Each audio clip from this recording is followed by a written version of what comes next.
Hi guys, क्या हाल चाल। आईपीएसपीओ 2024 का कंप्लीट नोटिफिकेशन का जो पीडीएफ है वो अभी आउट हो चुका है। ठीक है, हम लोग यहाँ पे जो भी इंपॉर्टेंट पॉइंट्स आप लोगों को नोटिफिकेशन में देखने को मिला है वो डिस्कस कर लेंगे। ठीक है, आप लोगों को शॉर्ट नोटिस जो है वो विंडो का कल ही आउट कर दिया गया था, जिसमें ये बताया गया था कि जो भी इंपॉर्टेंट डेट्स होंगे आईपीएसपीओ एग्जाम से रिलेटेड वो क्या है, जिसमें आप लोगों को ये बताया गया होगा कि आप लोगों का जो रजिस्ट्रेशन स्टार्ट होगा, फॉर्म फिलिंग स्टार्ट होगा, फॉर्म भरना, फॉर्म अप्लाई करना। ठीक है, उसका डेट रहेगा 1 अगस्त से लेके 21 अगस्त 2024। आप लोगों का पेमेंट भी है वो सेम डेट को ही होगा। ठीक है ना, सेम डेट बोलने का मतलब जो 1 अगस्त से लेके 21 अगस्त तक ही आप लोग पेमेंट कर पाएंगे। अब हो सकता है कि मे भी आप लोगों को 3 4 5 6 दिन या 7 दिन बोलने का मतलब होलसम 1 वीक आप लोगों का जो है एक्सटेंशन में भी मिल जाए। ठीक है, बिकॉज ऐसा एक पैटर्न रहा है आईपीएस का कि वो डेट जो है वो एक्सटेंड कर देता है फॉर्म फिलिंग का।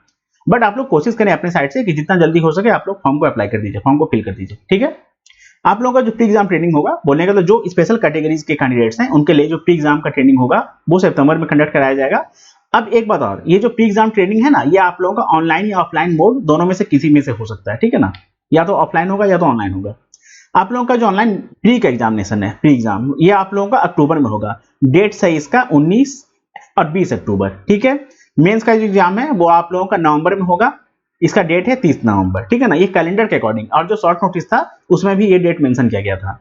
रिजल्ट आप लोगों का प्री का जो है वो अक्टूबर या नवंबर कभी भी देखने को मिल सकता है। बोलने का मतलब जो आप लोगों का लास्ट डे ऑफ एग्जाम होगा ना, लाइक 20 अक्टूबर, तो उसके बाद आप लोग 15 डेज 15 टू 20 डेज, मतलब 15 से 20 दिन आप लोग काउंट कर लीजिए। उसके बाद आप लोगों का जो रिजल्ट है वो अनाउंस हो जाएगा। ठीक है, आ ही जाता है 15 से 20 दिनों में आईपीएस का जो रिजल्ट है वो आ जाता है। प्री का, मेंस का टाइम ले लेता है, मेंस का जो है वो डिले होता है रिजल्ट में। तो मेंस का यहाँ पे जो एग्जाम होगा उसका रिजल्ट आप लोगों को मे बी दिसंबर या जनवरी में देखने को मिले। मोस्ट प्रोबेबली आप लोगों को जनवरी में देखने को मिलेगा, बिकॉज अधिकतर बार ऐसा क्या होता है ना कि आईपीएस पीओ का जो रिजल्ट है वो लेट से ही आता है। आप लोगों का इंटरव्यू जो है वो जनवरी या फरवरी में कंडक्ट कराया जाएगा। मोस्ट प्रोबेबली आप लोगों का फरवरी में ही इंटरव्यू जो है वो कंडक्ट कराया जा सकता है। और आप लोगों का पता है कि 1 अप्रैल 2025 को जो फाइनल रिजल्ट है, ये प्रोविजनल अलॉटमेंट का जो लिस्ट है या जो रिजल्ट है वो अनाउंस किया जाएगा, क्योंकि हर साल 1 अप्रैल को ही होता है, अब चाहे वो 2024 हो या 2025 हो। Okay, PT, pre exam training जो है वो या तो ऑनलाइन मोड या तो फिजिकल मोड, बोलने का मतलब ऑफलाइन मोड में कंडक्ट कराया जा सकता है। ठीक है, ये मैंने आप लोगों को पहले ही बता दिया। अब यहाँ पे कुछ इंपॉर्टेंट जो है इंडेक्स में बताया गया है कि हाँ इस सब रिलेटेड टॉपिक्स है। ठीक है ना, जिसके बारे में clause A, clause B, B1, B2 ऐसे बताया गया। ठीक है, जो इसमें इंपॉर्टेंट है बस हम लोग उसके ऊपर डिस्कशन कर लेते हैं। देखिए, आप लोगों को पता होगा participating banks total eligible banks हैं। ठीक है ना, उसके अलावा एलिजिबिलिटी क्राइटेरिया, नेशनैलिटी इंडियन मतलब ही होंगे आप लोग। ठीक है ना, एज, आप लोगों को पता है कि मैक्सिमम एज जो है वो 30 है।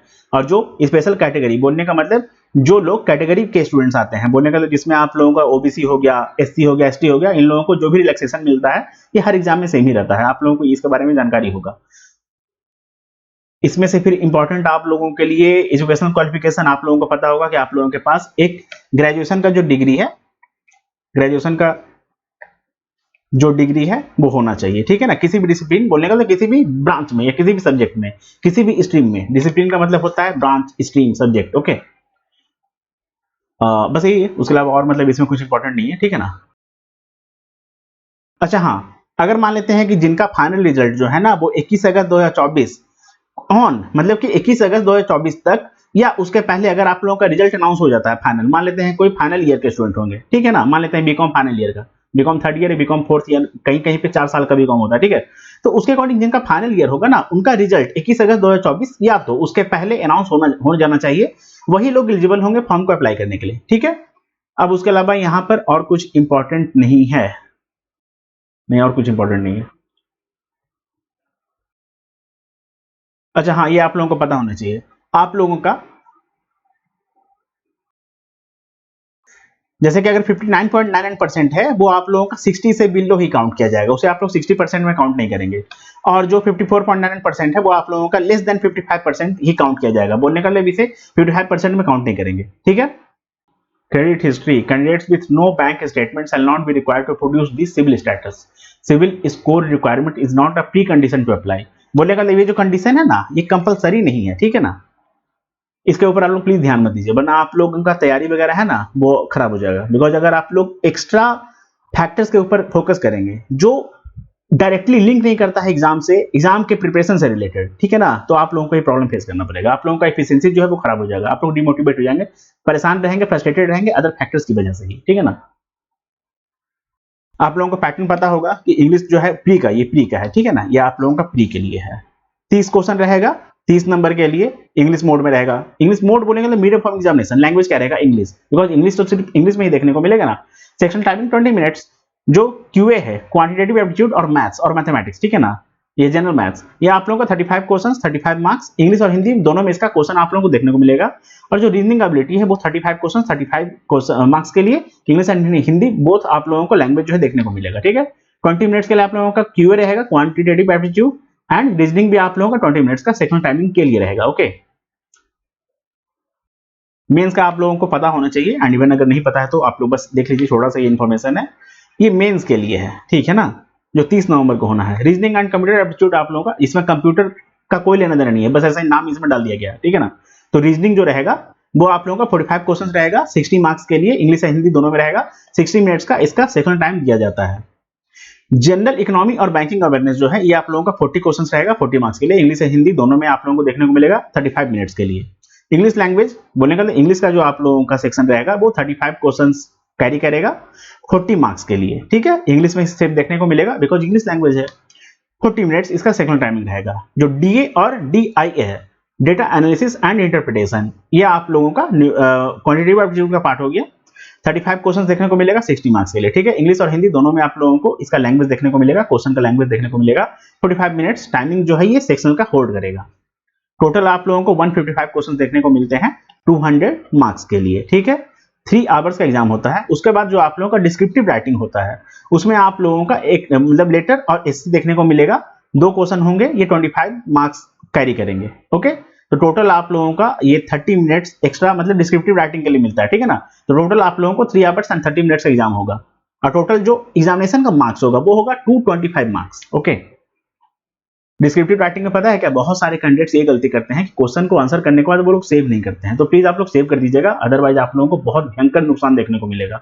लोग क्या है ना कि एग्जाम देने के बाद आने के बाद बोलते हैं कि हाँ मेरा तो मैंने अच्छा खासा लिखा था, बट मेरा जो है वो नंबर कम हो गया, या पता नहीं क्यों मुझे डिस्क्रिप्टिव में मतलब अच्छे मार्क्स नहीं मिले, या शायद मेरा डिस्क्रिप्टिव चेक नहीं किया गया। उसके पीछे सबसे मेजर रीजन जो होता है ना, वो होता है कि वो लोग अपने आंसर को सेव नहीं करते। तो प्लीज आप लोग ध्यान दे दीजिएगा, सेव का ऑप्शन आता है, प्लीज आप लोग सेव कीजिएगा, ओके। अब उसके बाद यहाँ पे इंपॉर्टेंट और क्या है, क्या है, क्या है, एग्जामिनेशन सेंटर्स वगैरह मतलब ऐसा कुछ नहीं है, आप लोग जहां से चाहें वहां अप्लाई कर सकते हैं, ठीक है ना।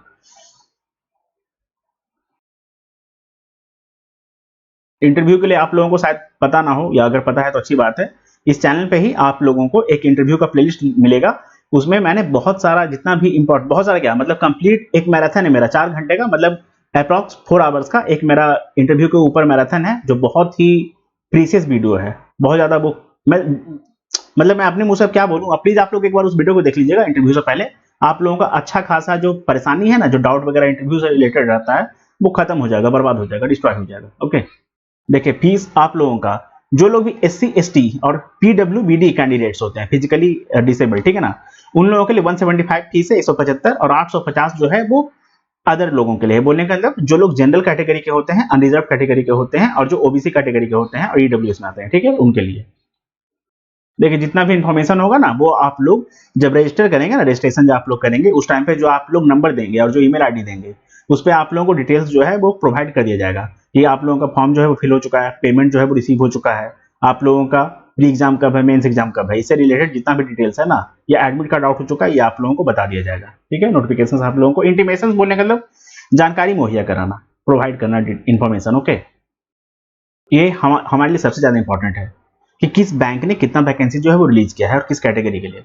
सबसे पहले बैंक ऑफ बड़ौदा है, इसने अभी कोई भी वैकेंसी है रिपोर्ट नहीं किया है, बोलने का मतलब किसी भी वैकेंसी के बारे में, यहाँ पे कितना वैकेंट अवेलेबिलिटीज है और सीट्स है, ठीक है ना, कितना भी अभी खाली पद है, इसके बारे में नहीं बताया गया है। ये नॉट एनआर बोलने का मतलब नॉट रिपोर्टेड, यहाँ आप लोग देख सकते हैं। अब इसका एक और मतलब क्या होता है ना कि मे बी जो अभी प्रीवियस इसका वैकेंसी आया था या प्रीवियस जो अलॉटमेंट हुआ था ना आईपीएसपीओ 2023 वाला, ठीक है, उसमें मे भी बहुत सारे कैंडिडेट जो होंगे जिन्होंने ज्वाइन नहीं किया होगा, तो उन सारे बैकलॉग वैकेंसीज को ये एक्यूमुलेट करके और जो करंट फ्रेश वैकेंसीज है इनको मिला के, ठीक है ना, एक तरीके से कैलकुलेट करके टोटल ये फिर से हो सकता है कि रिपोर्ट कर दे, ठीक है। बिकॉज अभी इसे यही नहीं पता है कि हाँ जो प्रीवियस रिक्रूटमेंट जो हुआ है ना 2023 वाला आईपीएसपीओ 2023 वाला, ठीक है, उसमें से कितने लोगों ने अभी ज्वाइन किया है और कितने लोगों ने अभी तक ज्वाइन नहीं किया है, कितना बैकलॉग है, ठीक है ना। तो इस वजह से ये फाइनल आप लोगों को कुछ दिन में मे बी इन्फॉर्मेशन आप लोगों का एप्लीकेशन एंड होने से पहले ये बता देगा, ठीक है। बहुत बार ऐसा भी होता है कि आप लोगों का जो एग्जाम वगैरह हो जाता है और जो फाइनल अलॉटमेंट होता है ना, उसके पहले भी आप लोगों को इन्फॉर्मेशन जो है वो वैकेंसी से रिलेटेड बताया जाता है, ठीक है, प्रोवाइड किया जाता है। तो प्लीज आप लोग फॉर्म तो भर दीजिएगा, इस चक्कर में नहीं रहेगा कि हाँ बैंक ऑफ बड़ौदा ने वैकेंसी नहीं निकाला है तो हाँ हम लोग नहीं भरेंगे, या अगर बैंक ऑफ महाराष्ट्र ने नहीं निकाला है तो नहीं भरेंगे, या जैसे कि UBI union bank of India, ठीक है ना, ये बहुत ही बड़ा बैंक है, तो एनआर बोलने का मतलब इसने भी अभी एक भी वैकेंसी नंबर ऑफ वैकेंसी जो है वो नहीं बताया है, ठीक है, इसका डिटेल्स इसने मेंशन नहीं किया है कहाँ कितना वैकेंट सीट्स है। तो इस वजह से इस चक्कर में नहीं रहेगा कि हाँ वैकेंसी अभी बताया नहीं गया है तो कैसे भर दें, ठीक है, प्लीज आप लोग भर दीजिएगा। उसके अलावा इसका क्या प्रॉपर सीक्वेंस होना चाहिए कि हाँ कैसे आप लोग बैंक को एक तरीके से चूज करेंगे कि आपका ऑर्डर होना चाहिए, उससे रिलेटेड मैं आप एक वीडियो आप लोगों को या एक कम्युनिटी पोस्ट में डाल दूंगा, आप लोग उसको फॉलो कर सकते हैं, सेम हूबहू आप लोग उसको फॉलो कर लीजिएगा, वो बिल्कुल एक करेक्ट ऑर्डर में होगा, ठीक है ना, सारी चीजों को देखते हुए। तो बैंक ऑफ बड़ौदा का जो है वो अभी तक नॉट रिपोर्टेड है, वैकेंसी के बारे में इसने नहीं बताया है। बैंक ऑफ इंडिया में एससी के लिए 132 वैकेंसी बताया गया है, एसटी के लिए 66 वैकेंसी है, ओबीसी वालों के लिए 238 वैकेंसीज है, ईडब्ल्यूएस के लिए 88 वैकेंसीज है, और जो यूआर जनरल वाले हो गए उनके लिए 361 वैकेंसीज है, 361 टोटल 885 वैकेंसी जो है वो बैंक ऑफ बड़ौदा ने सॉरी बैंक ऑफ इंडिया ने बीओआई ने रिलीज किया है। बैंक ऑफ महाराष्ट्र ने नॉट रिपोर्टेड, बोलने का मतलब इसने कोई भी वैकेंसी के बारे में नहीं बताया है। कैनरा बैंक ने एससी के लिए 90 वैकेंसीज रिलीज किया है, 45 वैकेंसीज एसटी के लिए देखने को मिला है, 160 वैकेंसीज है ओबीसी के लिए और 75 वैकेंसीज है ईडब्ल्यूएस के लिए। अनरिजर्व का बात किया जाए जनरल का तो 380 वैकेंसीज 380 वैकेंसी जो है वो कैनरा बैंक ने इस बार यूआर के लिए दिया है, ठीक है। अब मे भी इसमें कुछ एड ऑन हो सकता है, मान लेते हैं कुछ प्रीवियस ईयर का जो रिक्रूटमेंट हुआ है ना 2023 वाला आईपीएसपीओ के तहत अंडर आईपीएसपीओ, ठीक है, तो उसमें मे भी कुछ ऐसे कैंडिडेट्स होंगे जिन्होंने ज्वाइन नहीं किया होगा, तो उसका भी ये एक तरीके से बैकलॉग जो है वो पता करके डिटेल्स जो है वो आप लोगों को इसमें एड ऑन कर देगा वैकेंसीज का नंबर, ओके। टोटल 750 वैकेंसीज जो है वो बैंक ऑफ बड़ौदा की तरफ से देखने को मिला है, ठीक है। अभी जो लोग फिजिकली हैंडीकैप जो लोग हैं ना या फिजिकली डिसेबल्ड लोग उनके लिए ये वैकेंसीज है, ठीक है। देखिए जो सीबीआई हो गया सेंट्रल बैंक ऑफ इंडिया, इसने 300 वैकेंसी एससी के लिए रिलीज किया है, एसटी के लिए 150, ओबीसी के लिए 540 वैकेंसीज, ईडब्ल्यूएस के लिए 200 vacancies and 810 vacancies for UR category general category, ठीक है। सबसे ज्यादा वैकेंसी अभी इसके तरफ से ही देखने को मिला है, किसकी तरफ से, CBI central bank of India 2000 vacancies इसने रिलीज किया है। इंडियन बैंक की तरफ से नॉट रिपोर्टेड है, बोलने का अभी कोई भी वैकेंसी नहीं बताया गया है। जो आईओबी हो गया इंडियन ओवरसीज बैंक, एससी के लिए 42 वैकेंसीज इसने रिलीज किया है, एसटी के लिए 22 वैकेंसी रिलीज किया है, ओबीसी के लिए 84 वैकेंसीज इसने रिलीज किया है and 22 vacancies for EWS category release किया है, किसने, इंडियन ओवरसीज बैंक ने। 90 vacancies for UR category, UR बोलने का मतलब जनरल जो सामान्य वर्ग होता है ना, और 260 वैकेंसी टोटल इसकी तरफ से देखने को मिला है। अब अगर पीएनबी का बात किया जाए पंजाब नेशनल बैंक का 30 वैकेंसी है एससी के लिए, एससी वालों के लिए 15 वैकेंसी एसटी के लिए है, ओबीसी वालों के लिए 54 वैकेंसीज है, 54 वैकेंसी 20 वैकेंसी जो है वो ईडब्ल्यूएस कैटेगरी के लिए है and 81 vacancy 81 vacancies for UR और जनरल कैटेगरी के कैंडिडेट्स के लिए है। टोटल 200 वैकेंसी जो है वो पंजाब नेशनल बैंक ने रिलीज किया है। पंजाब एंड सिंध बैंक जो है इसने 63 वैकेंसीज रिलीज किया है एससी के लिए, 34 वैकेंसीज जो है वो एसटी के लिए, 109 वैकेंसीज 109 वैकेंसीज ओबीसी कैटेगरी के लिए इसने रिलीज किया है, 30 vacancies for EWS categories and 124 vacancies for UR और जनरल कैटेगरी के कैंडिडेट्स के लिए इसने रिलीज किया है, ठीक है। टोटल 360 वैकेंसीज जो है वो पंजाब नेशनल बैंक ने रिपोर्ट किया है, sorry Punjab and Sind Bank ने रिपोर्ट किया है। यूको बैंक की तरफ से कोई भी वैकेंसी रिपोर्ट नहीं किया गया है, आप लोगों को बैकलॉग वगैरह के साथ देखने को मिल जाएगा। और जो यूबीआई है यूनियन बैंक ऑफ इंडिया, इसने भी कोई भी वैकेंसी भी रिपोर्ट नहीं किया है, ठीक है, ये आप लोगों को बैकलॉग के साथ देखने को मिल जाएगा एज मेंशन्ड हियर, ठीक है ना। नॉट रिपोर्टेड का मतलब ये नहीं होता कि हाँ वैकेंसी कभी रिलीज नहीं होगा, may be in few times या फर्दर अपडेट्स वैकेंसी जो है वो आप लोगों को देखने को मिल जाएगा, ठीक है ना। तो प्लीज आप लोग पेशेंस बना के रखें, तैयारी के ऊपर ज्यादा ध्यान दें, ठीक है ना, ये सब उतना ज्यादा इंपॉर्टेंट नहीं है, इंपॉर्टेंट है क्योंकि वैकेंसी अगर आएगा तभी आप लोगों का सिलेक्शन होगा, बट सबसे ज्यादा इंपॉर्टेंट क्या है, तैयारी, ठीक है ना। और उसके अलावा ये सब सेंटर्स है कि प्री एग्जाम का सेंटर्स कहाँ है, मेन एग्जाम का सेंटर कहाँ है, ठीक है ना। देखिए ये आप लोगों के लिए इंपॉर्टेंट है, जो आप लोगों का फोटोग्राफ होना चाहिए, signature, left thumb impression, handwritten declaration, ठीक है ना, ये आप लोगों को सबसे ज्यादा इंपॉर्टेंट है। इसमें आप लोगों का जो फोटोग्राफ का इमेज है ना वो 4.5 सेंटीमीटर इंटू 3.5 सेंटीमीटर होना चाहिए, ठीक है। फोटोग्राफ आप लोगों का रिसेंट होना चाहिए, recent passport style colour picture होना चाहिए, ठीक है। अब उसके अलावा आप लोग ये ध्यान दे दीजिएगा कि जो पिक्चर में जो कलर होगा ना वो एक लाइट कलर बैकग्राउंड में लिया गया हो, ठीक है। या प्रेफरेबली सबसे ज्यादा इंपॉर्टेंट इसमें क्या प्रीफर किया जाता है ना कि आप लोगों का जो बैकग्राउंड हो, मतलब जहां आप लोग खड़े होंगे उसके पीछे का जो बैकग्राउंड हो वो व्हाइट हो, ओके। अब उसके अलावा एक रिलैक्स फेस के साथ आप लोग कैमरा में देखें, वही इतना इंपॉर्टेंट फेस ये नहीं है, ठीक है ना। हाँ, बस ये इंपॉर्टेंट है कि आप लोगों का साइज होना चाहिए फोटोग्राफ का वो 20 केबी से लेकर 50 केबी तक का होना चाहिए, ठीक है। अगर उससे एक्सीड कर जाएगा तो फिर वो फाइल आप लोगों का अपलोड नहीं हो पाएगा। अच्छा, अभी आप लोगों को है ना एक लाइव फोटो भी देखने को मिला होगा आरआरबी पीओ और आईपीएस क्लर्क में, ठीक है। तो सेम इसमें भी आप लोगों को वही देखने को मिलेगा, ठीक है। तो उस टाइम पे भी आप लोग जो वेब कैम हो गया या जो कैमरा हो गया ना उसमें आप लोग प्लीज स्ट्रेट देखिएगा सही से, और कोशिश कीजिएगा कि आपका जो बैकग्राउंड हो वो व्हाइट हो, ठीक है ना। व्हाइट पर्दा वगैरह या समथिंग कुछ ऐसा लगा लीजिएगा, व्हाइट कुछ भी क्लोथ वगैरह। देखिए सिग्नेचर का आप लोगों का जो साइज होना चाहिए ब्लैक इंक से कीजिएगा, ठीक है ना। ब्लैक पेन से आप लोग कर लीजिएगा सिग्नेचर व्हाइट पेपर पे। और उसके अलावा आप लोगों का सिग्नेचर अपलोड करने का जो साइज होना चाहिए या सिग्नेचर का जो आप लोगों का डॉक्यूमेंट होना चाहिए ना फाइल, वो होना चाहिए 10 केबी से लेकर 20 केबी तक का, ठीक है। कैपिटल लेटर्स में नहीं होना चाहिए, सिग्नेचर कैपिटल लेटर में थोड़ी होता है, ठीक है। अब आप लोगों का जो अगर लेफ्ट थंब इंप्रेशन का बात किया जाए तो ये आप लोगों का जेपीजी या जेपीईजी फॉर्मेट में हो सकता है। डायमेंशन इसका होना चाहिए 240 इंटू 240 पिक्सल्स, ठीक है, 200 डीपीआई। अब उसके अलावा ये आप लोगों का 20 से लेके 50 केबी तक के बीच का होना चाहिए इसका फाइल साइज, तभी अपलोड होगा, अदरवाइज प्रॉब्लम होगा। आप लोगों का जो हैंड रिटन डिक्लेरेशन है उसका फाइल साइज आप लोग जो फाइल टाइप है वो जेपीजी और जेपीईजी में होना चाहिए। डायमेंशन इसका 800 400, वैसे ये इंपॉर्टेंट नहीं है, बस ये इंपॉर्टेंट सबसे ज्यादा है कि आप लोगों का जो फाइल साइज है वो 50 केबी से लेके 100 केबी तक का होना चाहिए, ठीक है। और ये भी आप लोगों का कैपिटल लेटर्स में नॉट नहीं होना चाहिए, मतलब नॉट, ठीक है ना, क्रॉस मार्क। हाँ, आप लोगों को टेक्स्ट जो लिखना है हैंड रिटन डिक्लेरेशन में वो क्या होना चाहिए, the text for handwritten declaration is as follows, इस तरीके से, जैसा कि आप लोगों का टेक्स्ट जो हैंड रिटन डिक्लेरेशन में होना चाहिए ना वो इस तरीके से बताया गया है। आई ये इन्वर्टेड कॉमा है, ठीक है। आई डैश बोलने का तो यहाँ पे आप लोगों को नाम देना है, जैसे कि मेरा नाम हो गया सैंकी गौरव, ठीक है। तो मैं लिखूंगा आई सैंकी गौरव, ठीक है। उसके बाद comma, hereby declare that all the information submitted by me in the application form is correct, true and valid. I will present the supporting documents as and when required, ठीक है। अब उसके अलावा फिलहाल ये जिस कैटेगरी के लिए होगा उनके लिए है, ठीक है ना। एलिजिबल कैंडिडेट्स बोलने का तो जिस भी कैटेगरी, जो कैटेगरी के कैंडिडेट्स क्लॉज J4 में लाई करेंगे उनके लिए है, ठीक है। बस यही हमारी तरफ से इंपॉर्टेंट था, इसके अलावा मेरे ख्याल से और कुछ भी इंपॉर्टेंट नहीं है, मेरे ख्याल से क्या किसी ख्याल से भी और कुछ इंपॉर्टेंट नहीं होगा। सबसे ज्यादा इंपॉर्टेंट अब क्या है, पढ़ाई कीजिए, सिलेबस आप लोगों को पता होना चाहिए, नहीं होगा तो एक कंप्लीट वीडियो मैं स्ट्रेटेजी के ऊपर बता दूंगा जिसमें कंप्लीट सिलेबस वगैरह को और कंप्लीट क्या आप लोगों का स्टडी रूटीन या स्ट्रेटेजी होना चाहिए उसके ऊपर हम डिस्कस कर लेंगे, ठीक है। बट फिर भी इन शॉर्ट सिलेबस पता कीजिए, सिलेबस को कहां से कंप्लीट करना है वो पता कीजिए, डिटेल में कंप्लीट कीजिए, बेसिक के अकॉर्डिंग चलिए, सिर्फ ट्रिक वगैरह के पीछे शॉर्टकट वगैरह के पीछे मत भागिए, वरना शॉर्टकट में मिला हो सफलता शॉर्ट टर्म के लिए ही रहता है, ठीक है, नॉट फॉर लॉन्ग टर्म।